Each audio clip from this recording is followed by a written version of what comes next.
స్లమ్ములతో స్వచ్ఛత బాట పేరుతో జీహెచ్ఎంసీ కొత్త కార్యక్రమాన్ని ముందుకు వెళ్తుంది. సాధారణంగా మెయిన్ రోడ్స్ కాలనీలలో ఎక్కువగా ఫోకస్ చేసి జీహెచ్ఎంసీ స్లమ్ములపై ఇప్పుడు ప్రత్యేక డ్రైవ్ నిర్వహించి క్లీన్ చేస్తుంది. స్లమ్ములలో స్వచ్ఛత బాట పేరుతో Hayath Nagar circle deputy commissioner doctor Tipparthi Yadaiah సారథ్యంలో శానిటేషన్ సిబ్బంది స్లమ్ములను క్లీన్ చేస్తున్నారు. ఈరోజు సర్కిల్ పరిధిలోని పలు స్లమ్ములలో స్పెషల్ డ్రైవ్ కింద రోడ్లు ఊడ్చి చెత్తనెత్తేశారు.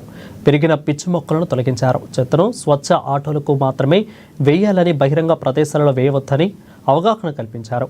వచ్చే వర్షాకాలంను దృష్టిలో పెట్టుకుని అవగాహన కూడా కల్పిస్తున్నామని డిప్యూటీ కమిషనర్ తిప్పర్తి యాదయ్య తెలిపారు. ఇక్కడ జనాలకు మేము రోజు తిరుగుతుంటాం సార్. చెత్త వేయండి అని ప్రతి ఒక్క ఇంటింటికి అడుగుతుందా అని, అయ్యా మేము ఎందుకు వేయాలి, మాకు రోడ్డు మేము వేసేస్తున్నాం, మేము డబ్బింగ్ వేసేస్తున్నాం అని చెప్పారు. చాలా మాకు నీకు 100 రూపాయలు ఎందుకు ఇవ్వాలి వేసి, మాకు అవే ఏమిటికన్నా అయితే ఖర్చులు కానీ మాట్లాడతారు సార్. ఏమన్నా గొడవకు వస్తారు, లొల్లికి వస్తారు, గలీజ్ గా మాటలు అంటారు సార్. చెప్పకూడదు ఆ మాటలు, చెప్పుకుంటే మాత్రం వేస్తారు సార్. రాత్రి పూట వేస్తారు, రోడ్ల మీద పడేసుకుంటారు. మేము ఒక్కలే ఉన్నాం, మా ఫ్యామిలీ లేదు, ఒక్కకాలమే ఉన్నాం. మేము మాకు చెత్త రాదు, గింతే వస్తుంది, నువ్వు పడేసుకుంటాం. నువ్వు మాకు చెప్పేది ఎవరు తొలకొస్తావు ఏ సార్ వాళ్ళకి తొలకొస్తావుకరా.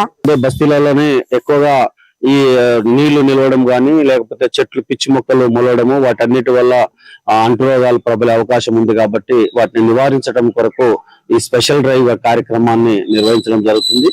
అట్లాగే మలేరియా, డెంగ్యూ లాంటి వ్యాధులు రాకుండా ఉండడానికి కూడా ఒక స్పెషల్ ఫోకస్ ఎంటమాలజీ వింగ్ ఒకటి మన దగ్గర ఉంది.